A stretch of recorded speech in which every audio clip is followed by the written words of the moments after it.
The studio lights were bright. The atmosphere inside the National News Studio was meant to feel calm, balanced, and polite. It was a live panel about race and justice in America, broadcast across millions of homes. The host smiled wide, trying to make it look like just another night of serious conversation. Pam Bondi, a former attorney general, was already seated. Her polished smile hid her sharp tongue. She had come prepared with charts, buzzwords, and the usual political lines about two. As if you're using like a scanner app and it's like, it's Alice Scanner app and it's like, you're gonna die. Like, look at this. And we, law and order and personal responsibility. The audience was a mix. Some clapped politely. Others sat with folded arms. Then the host made the surprise announcement. And joining us now, Mr. Denzel Washington.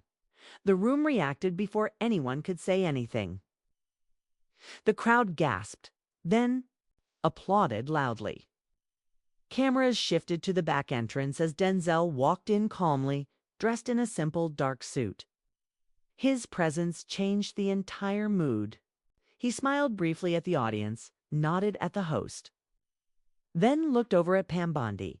She blinked quickly, surprised and clearly unsettled. Denzel took his seat, crossed his hands gently, and looked directly at the host. "Thank you for having me," he said quietly. The panel resumed. The host tried to keep it light, asking about different views on race in America. Pam Bondi leaned forward, speaking with practiced confidence. "We have to stop blaming the system and start teaching responsibility. Look at the numbers, people. Succeed when they try. Racism isn't holding anyone back in 2025. It's a narrative. It's victimhood." Denzel said nothing at first. He just listened. The host turned to him. "Denzel, your thoughts?" He nodded slowly. "I've played roles, I've told stories, but what I've lived is not a role. It's real life. And I know what it's like to be treated as less than, even when you give more than enough." Bondi laughed lightly. "But come on, Denzel, you're proof that the system works. You're successful. You're respected. You're rich. If people like you are still angry, maybe it's not about justice anymore. Maybe it's just bitterness." The air tightened. Denzel looked at her calmly. "Still not angry? I'm not angry. There's a difference. That alone should have been the moment." But then Pam Bondi made the fatal mistake. "Maybe," she said with a smirk, "if people like you are so unhappy here, you should go back to Africa. Maybe then you'd understand how lucky you are to be in America." The studio froze. The host's mouth fell open. A producer could be heard off stage, whispering frantically. One of the camera operators let out an audible, "Oh my God." But Denzel didn't move. He didn't flinch. Instead, he sat taller, straightened. The cuff of his jacket and spoke in a voice that cut through the studio like a blade wrapped in velvet. "My ancestors didn't immigrate here," he began slowly.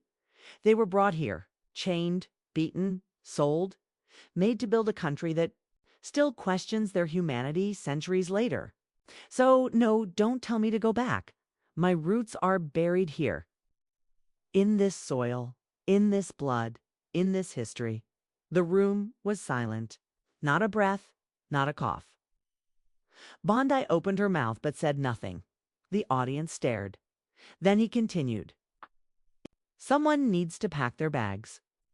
It's those who still can't face the truth of how this country was built and who it was built on." The host tried to recover, stuttering ooh, be back after the break, but the broadcast was suddenly cut, fade to black. Commercials rolled. Backstage, chaos broke out. Producers yelled into headsets. Bondi was rushed out a side door. Denzel stood alone in the hallway as staff rushed past him. But one intern, barely 20, had been recording from behind the curtain, not just for memory, for history. That footage leaked online by midnight, and by morning, the world would be watching. By dawn, the video had spread across every platform X, formerly Twitter, YouTube, TikTok, Reddit.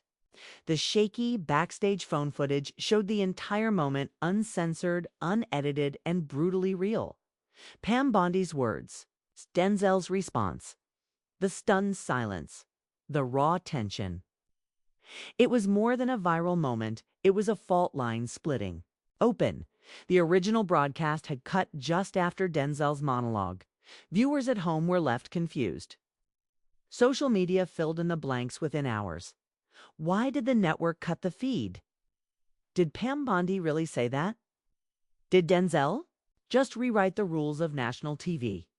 By 8 a.m., hashtag Denzel Truth and hashtag Bondi Backlash were trending worldwide. Cable news anchors, forced to break from their usual scripts, struggled to frame the incident. Some conservative outlets downplayed Bondi's comment, calling it taken out of context. Others suggested the leak was a planned publicity stunt. But most knew the truth. America had witnessed something historic, something unscripted, and something impossible to ignore. Inside the network headquarters, the crisis escalated.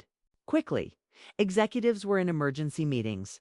The host, who had remained silent during the live moment, issued a vague statement about respecting all perspectives. The producers, some furious, others frightened, began pointing fingers. But there was one person who hadn't spoken yet. Denzel, his publicist, released only one sentence. The truth doesn't need defending. It only needs witnessing. Meanwhile, Pam Bondi attempted damage control. She appeared on a morning talk show flanked by a high-powered PR team. She wore a softer color, her voice lower, more composed. What I said, she began, was not meant to offend. I was making a point about gratitude and cultural roots. It was twisted, says cancel culture gone too far. But the host of that show didn't let her slide. Pam, you said go back to Africa. Those were your exact words. Are you saying you didn't mean them? Bondi paused. It was ... a figure of speech. A misstep, sure. But let's not pretend Denzel Washington is above criticism. The clip of that response was dissected online within minutes. Side-by-side videos of Bondi's previous controversial statements surfaced. A former staffer anonymously leaked internal memos suggesting the producers had tried to spice up the panel with conflict for ratings, and that Bondi had been encouraged to provoke Denzel. The network went silent. That afternoon, an emergency protest broke out outside the studio building in Manhattan. Students, activists, and even some retired veterans joined the crowd. Placards read, "Our roots built this land, and you don't get to erase us." Someone held up a cardboard sign that read, "Only Denzel spoke." We heard. Inside, a junior producer named Lila Carter was called into the executive conference room. She was the one who had invited Denzel in the first place. "You blindsided?" "Us," the lead producer snapped. "You knew what might happen?" "No," Lila said calmly. "I hoped something honest would happen." And it did. The room went silent. No one expected defiance from someone so low on the ladder. Back in Denzel's world, the actor was off-grid, reportedly in Philadelphia, visiting the historical Mother Bethel Church. A quiet camera crew spotted him speaking with a group of high school students inside the sanctuary. He didn't bring up the incident, but one student did. "Sir," the boy asked, nervously, "do you regret what you said?" Denzel smiled, his voice steady. "No, I regret that I had to say it in the first place." The clip leaked again, and once more, it spread like fire. Within 48 hours, everything had changed. The network canceled its next panel segment. Pam Bondi's contract for her commentary segment was put under review. Sponsors began to pull ads from the original show. But it wasn't just TV politics now. The story had hit something deeper national nerve. Editorials ran in the Atlantic, the New York Times, even the Wall Street Journal. They didn't all agree, but every one of them admitted the same thing. America had just witnessed one of the royest, most revealing moments in recent media history. And it wasn't over. By the end of the week, a whistleblower from the production crew reached out anonymously to an investigative reporter. The message was short but explosive. Pam was told to go there. There are emails. You'll want to see this. The reporter replied in one word, send. The reporter's inbox pinged at 2:14 a.m., a single email with an encrypted attachment. The subject line read, Studio Directive, Internal Only. Attached were over 20 pages of internal communications between the show's executive producers, segment planners, and PR consultants. It was a detailed blueprint, not just for the panel's content, but for its tension. The plan was clear. Introduce surprise guests, provoke disagreement, spike engagement, and dominate social media cycles for the week. This was the algorithm, not journalism, driving the agenda. And it worked until it spiraled. At the center of the leaked thread was a line from the executive producer. If Pam pushes him, we win. If Denzel pushes back, we go viral. Either way, we own the news. Cycle. The reporter Maya Rios stared at the line again and again. She had covered political media for over a decade. She'd seen the slow corrosion of trust between the public and the press. But this was more than strategy. This was manipulation. Calculated provocation for clicks, dressed up as civic conversation. Maya didn't wait. By sunrise, she published the piece, Scripted Outrage, How Late-Night TV Orchestrated the Year's Most Explosive Interview. The article hit like a lightning strike. It detailed the leaked emails, the strategy behind the casting, and the intention to corner Denzel live on air. Maya didn't just quote the emails, she named names and she had receipts. Producers scrambled. Damage control began. The studio released a statement calling the email taken out of context and blaming an intern. But the truth was already loose in the bloodstream of the nation. Denzel, still silent, hadn't posted, hadn't commented. But his silence wasn't empty, it was weight. Every hour he didn't respond, the public grew louder in his defense. That morning, Pam Bondi was scheduled to appear on a national morning news show. She arrived in a sleek black SUV flanked by handlers. But her tone had shifted. The grin was gone. Her first words were rehearsed. I was used. They wanted a fight, and I was pushed to go further than I ever intended. The host blinked. Are you saying you were forced to make that comment? No, Pam said quickly. But I was ... encouraged. Provoked. They wanted me to light the match. I thought Denzel would laugh it off. But he didn't. No, she admitted, her voice thin. He destroyed me. Quietly. Within minutes, her appearance was clipped, shared, dissected. Some accused her of playing the victim. Others said it confirmed what the leaked emails had already proven the studio had set Denzel up. And then something unexpected happened. A letter surfaced from a former network journalist who had quietly retired 2 years.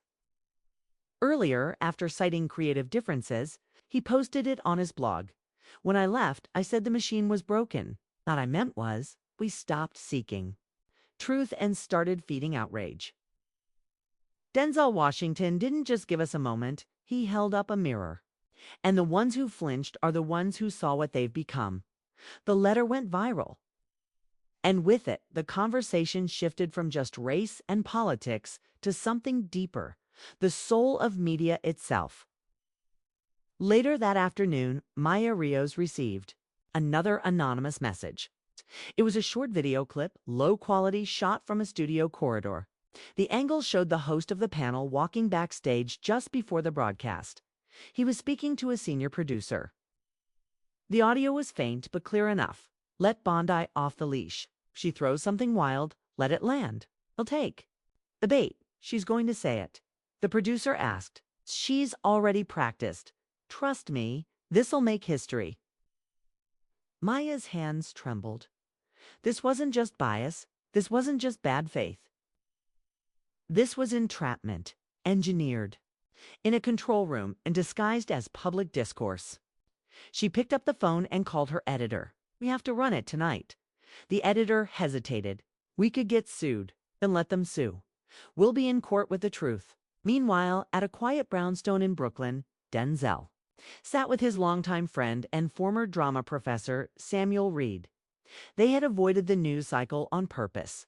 But Samuel had seen the clip, and the articles, and the protests.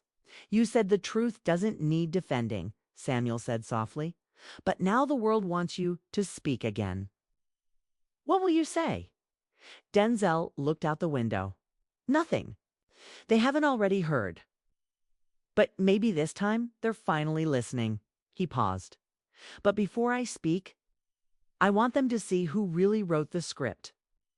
The doorbell rang. A woman stood at the door, holding an envelope. She handed it over with no words, just a quiet nod. Inside was a letterhead from the House Oversight Committee. Invitation to testify. Media Ethics, Manipulation, and National Trust, Mr. Denzel Washington. The line at the bottom read, "Your voice was unscripted. It's why we need to hear it." For 3 days, Denzel Washington said nothing. Not a single interview, no statements, no social media posts. And yet his silence was louder than any speech. The footage of Pam Bondi's remark hand Denzel's.com piercing reply was now everywhere. On smartphones in high school classrooms, on TVs, in quiet diners, played and replayed in looped segments across news outlets, with pundits arguing not just about what was said, but what it meant. At one end of the spectrum, right-wing media accused the network of ambushing Bondi and turning her into a sacrificial controversy. At the other, progressive commentators praised Denzel for turning a racial slur into a national teaching moment. But somewhere in the middle, where the noise blurred millions of ordinary people, simply felt something shift. The public wasn't talking about just a panel show anymore. They were talking about manipulation, about how narratives were created, about who gets to speak and who is expected to sit quietly. That's when this second leak happened. A former junior producer, her identity kept hidden, released an audio recording. It captured a tense meeting between the segment's showrunners 2 days before the broadcast. The topic: rating strategy. "We can't keep preaching to the choir," one voice said. "We need fireworks." Someone else replied, "If we push Bondi just enough," she snapped, "Denzel will clean it up with grace. It'll trend for days." Another voice chuckled. "He won't even have to act. That's the beauty of it."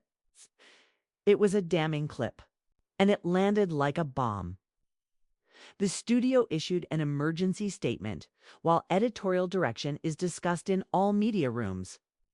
The final outcome of live television is never scripted. We deeply regret any perception of intent beyond respectful dialogue, but perception had already hardened into reality. An emergency ethics review panel was formed within 24 hours, under mounting public pressure. Lawmakers on both sides of the aisle were now being asked to address the question: had mainstream media crossed a line from influence to manipulation? Still, Denzel stayed quiet. And then, on the fourth morning, he appeared. It wasn't on television, not on social media, not even at a press conference. Instead, he walked into a community library in Newark, New Jersey, quiet, unannounced. Just him, a battered notebook in one hand and a folded newspaper in the other. Waiting for him was an audience of 12 inner-city students and their debate coach. He spoke with them for over an hour, not as a celebrity, not as a symbol, but as a man who had once been saved by a teacher, just like some of them needed to be.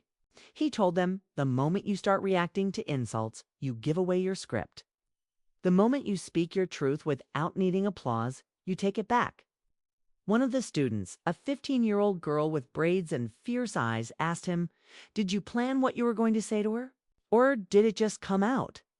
Denzel smiled gently. "I didn't come to teach her.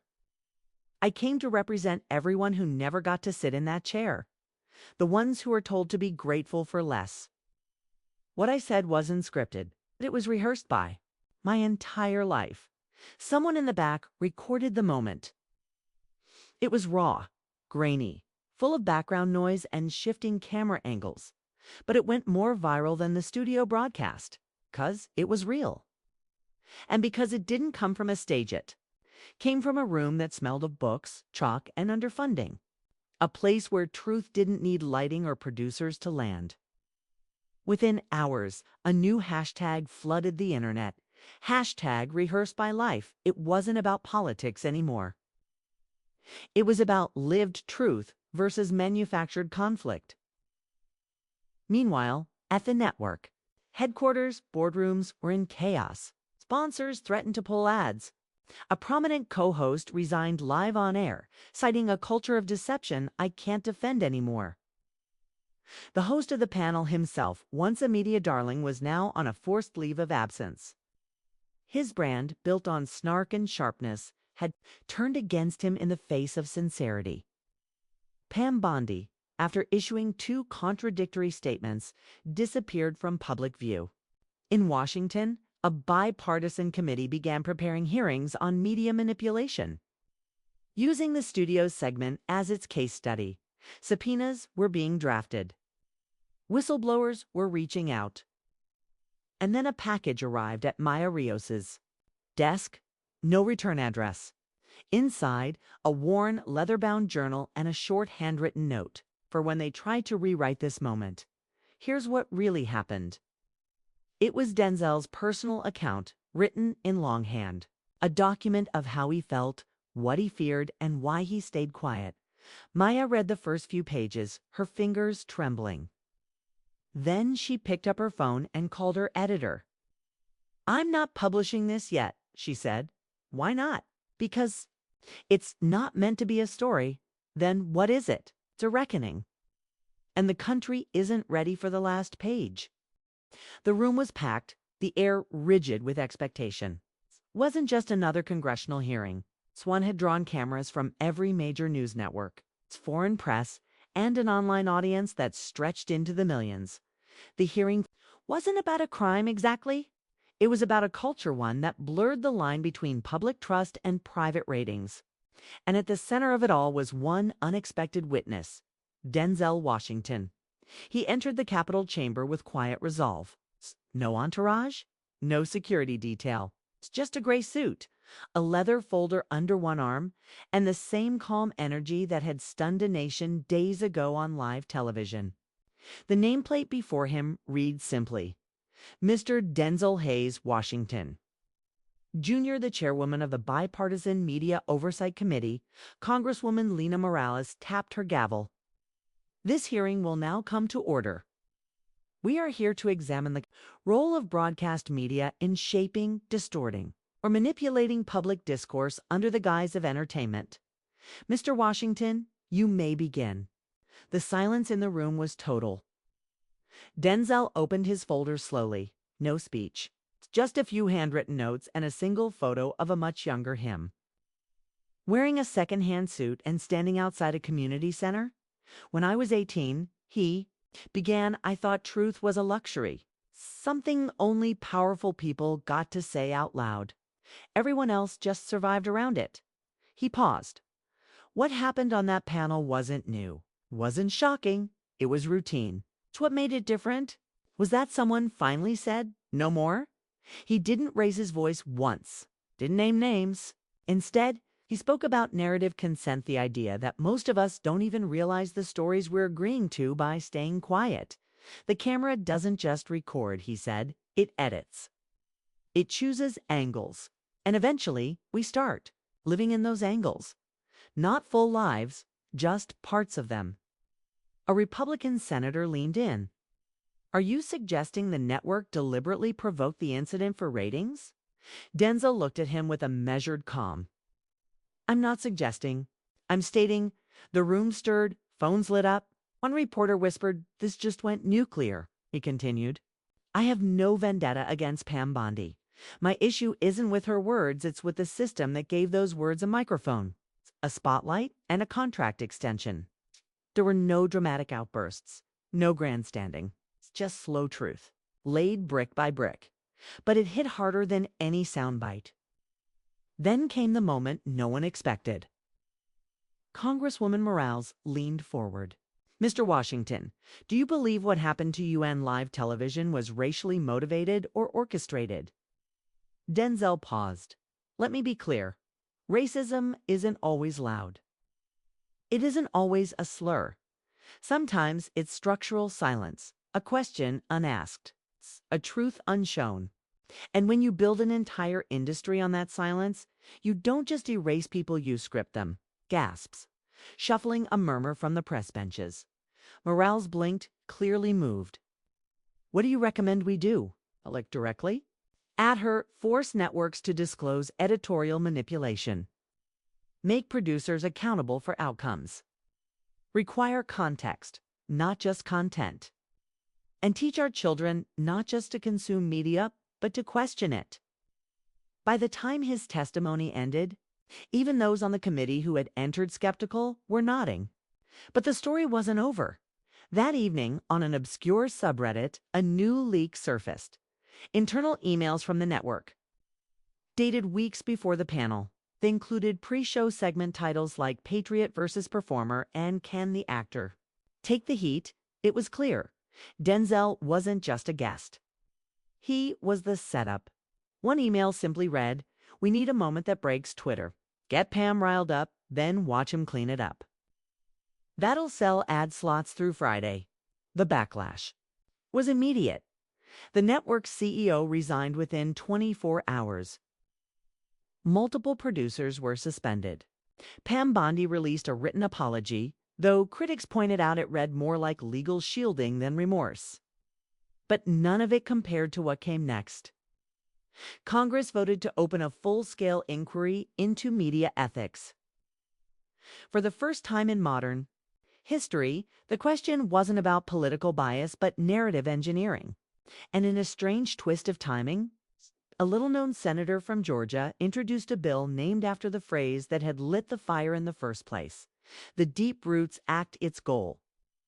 Media transparency. Required disclosure of editorial manipulation. In all publicly aired content. It wasn't perfect. It would face opposition, but it was real. That night, Denzel sat in his kitchen alone, watching coverage from a small TV on the counter. His phone buzzed. It was a message from the girl in Newark he'd spoken 2 days earlier. "You were right. Truth doesn't need noise. It just needs to stand." He smiled, then turned the TV off. Some truths don't need to be said again. They just need to be remembered. The walls at the network headquarters were no longer echoing with confidence. Executive meetings ran into the early hours. PR consultants slept in offices. Lawyers combed through every broadcast segment from the past 5 years looking for more buried landmines. The Denzel clip was no longer just a scandal. It had become a catalyst. Schools used it as curriculum. Civil rights organizations quoted it in campaigns. Even political moderates, those who usually avoided taking sides, were sharing it in text, threads, and newsletters. The problem wasn't just what had been said. It was the system that allowed it, encouraged it, and planned it. And now the system was trying to fight back. The network's crisis team launched a new strategy. Shift the focus. Frame the incident as a creative misfire, not a malicious setup. Quietly distance themselves from the producers involved. Recast Denzel's moment as a case of live television unpredictability. But people weren't buying it. An underground podcast called The Fourth Lens dropped a 6-part investigative series titled Edited Reality: How Networks Script. Outrage. It pulled from leaked production emails, whistleblower interviews, and even hidden camera footage from former staffers. One producer, face blurred, voice disguised, confirmed what many feared. "We were told to create friction." That's literally what the segment was labeled: friction content. We weren't filming truth. We were manufacturing tension for views. Suddenly, a new firestorm began, one the network hadn't anticipated. The Federal Communications Commission, under mounting pressure, confirmed that it had opened a formal investigation. They wanted to know whether any federal regulations had been violated, especially around manipulating news like Programming without disclosure. Behind closed doors, Pam Bondi was being advised to go dark. No more appearances. No more unscripted statements. She had become toxic even for the conservative media outlets that once championed her. A leaked text from a prominent anchor read, "She's not a brand anymore. She's a liability." But the most unexpected move came not from Washington or Hollywood, but from inside the same network that aired the broadcast. A junior segment editor named Nia Caldwell, just 28 years old, posted a thread that would go viral within hours. It was simple. Just screenshots, a calendar, some highlighted lines from internal prep notes. It's a time-stamped image from the control room showing Pam Bondi's Africa comment was not cut, but amplified with camera angles pre-programmed to capture Denzel's reaction in high definition. She ended her post with just 5 words. They knew. They always knew. Within minutes, the hashtag they knew trended at #1 across platforms. Meanwhile, Denzel had remained silent. No press tours, no new interviews, only one appearance, a closed-door briefing at the United Nations Human Rights Committee. Though off the record, a foreign diplomat later told the press he didn't speak as an actor. He spoke as a man carrying history in his chest. With pressure rising, Congress scheduled the final vote on the Deep Roots Act. What started as symbolic legislation now had bipartisan traction. The act would require news networks and broadcasters to disclose narrative engineering tactics when mixing commentary and scripted, bringing an unprecedented level of transparency. Lobbyists fought back. A massive campaign blitz began. Ads flooded. TV and YouTube warning that the Deep Roots Act would cripple free speech and lead to government overreach. But behind the scenes, something else was happening. Caroline Leavitt, the conservative spokesperson who had once sparred with Colbert, quietly reached out to Denzel's team. She had seen what happened, and while they were political opposites, she knew something fundamental had shifted. "I think we're on the same side now," she wrote. "The truth isn't left or right. It's buried." Denzel's response was brief. "If you're ready to dig, grab a shovel."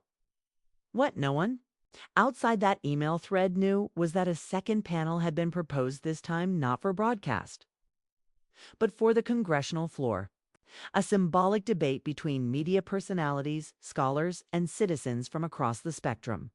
No moderators, no commercials, no edits. And Denzel had been asked to open it. But just 24 hours before the hearing, his team received a sealed envelope. No name, no return address. Inside were 2 items. A flash drive labeled "Unused Camera Angles."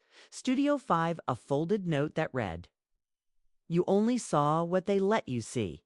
The rest would have changed the story." That night, Denzel watched the footage. Showed more than anyone expected. Pam Bondi rehearsing lines with a producer who coached her tone. Gestures, even her back to Africa remark. She had hesitated. The producer nodded, and she delivered it anyway. Denzel closed the laptop and looked out the window. The Capitol building was unusually quiet for a morning of such national weight. Outside, the streets were cordoned off. Inside, cameras were positioned from every angle. Cables snaked through the marble hallways, and security was doubled. The hearing room, usually dry, procedural, felt more like a courtroom on the verge of history. Everyone was there. Senators, activists, news anchors, foreign dignitaries, and ordinary citizens lucky enough to get a seat. Not because a new law was being passed, but because, for the first time, America was going to hear truth, not from politicians, but from the people who had been turned into talking points. Denzel Washington entered the chamber without a suit jacket. It's just a crisp white shirt and a small pin on his collar. An oak tree carved in black ironwood. He had declined any legal team, refused teleprompters, and told the panel he'd only speak once, unfiltered. The chair recognized him. Cameras rolled. The nation held its breath. "My name is Denzel Hayes Washington, Jr. I'm here today not as an actor, but as a citizen whose life has been shaped by narratives some I created, many I didn't."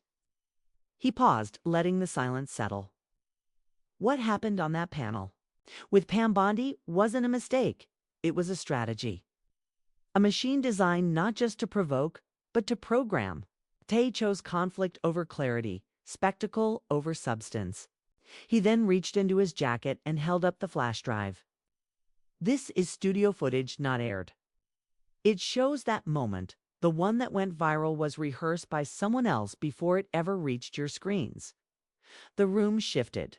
Reporters looked at each other, whispers swirled. He continued. I'm not here to shame the network. I'm not here to tear down media. But I am here to say something very uncomfortable. We have built an empire of perception so powerful that the truth now has to compete with the very systems meant to report it. Senator Harlow, a conservative from Georgia, interrupted. Mr. Washington, are you alleging a coordinated attack against you personally? Or, no, Senator, Denzel said calmly. I'm saying this wasn't about me. This was about conditioning the American mind. What we laugh at, what we get angry at, what we ignore. He recounted how his own silence had been interpreted as acceptance, how Black voices were invited to speak only when the setting served ratings or controversy. And yet, in all that noise, he added, a whisper of truth still gets through. A teacher, a janitor, a veteran, a nurse. People who don't speak in headlines, but whose stories carry more weight than our entire entertainment infrastructure. Then came the part no one expected. He turned to the committee and held up a worn photograph. This is my great-grandfather. Born in 1892, he was a brick mason, never saw a red carpet, but he built foundations literally and metaphorically for homes in places that wouldn't let him sleep in them. And now his great-grandson gets told to go back where he came, from on national television by someone coached to say it. His voice did not rise, it fell, but every word landed like a stone in water. I am not leaving. My ancestors built the stage I now stand on. And I'll be damned if I let ratings erase that history.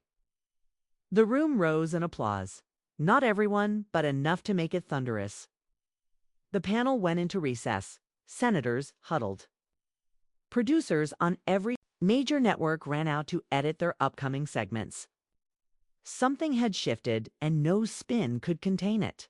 That afternoon, the Department of Justice announced it was opening an inquiry into undisclosed editorial manipulation on cable news. The flash drive was submitted as evidence. Pam Bondi resigned from her contributor role that same night.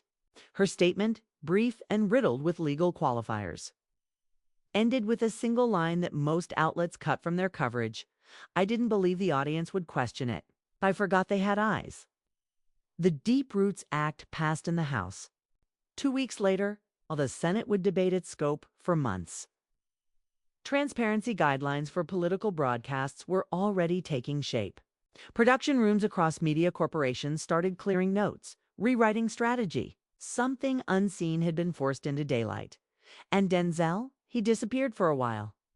Not into silence, but into action. He funded a fellowship for investigative journalism named after his old high school librarian. He started holding private roundtables with both liberal and conservative youth leaders off camera, invitation only. Not for press, for progress. 1 year later, he declined the Kennedy Center Lifetime Achievement Award. Instead, he sent a letter. Legacy isn't what I leave behind. It's what I stop tolerating now. If truth has a voice, I want mine to serve it even when it's inconvenient, especially then. The story of that panel was no longer just about a broadcast gone wrong. It was about a country forced to look at the reflection on its own screen and what happens when someone refuses to play the role written for them.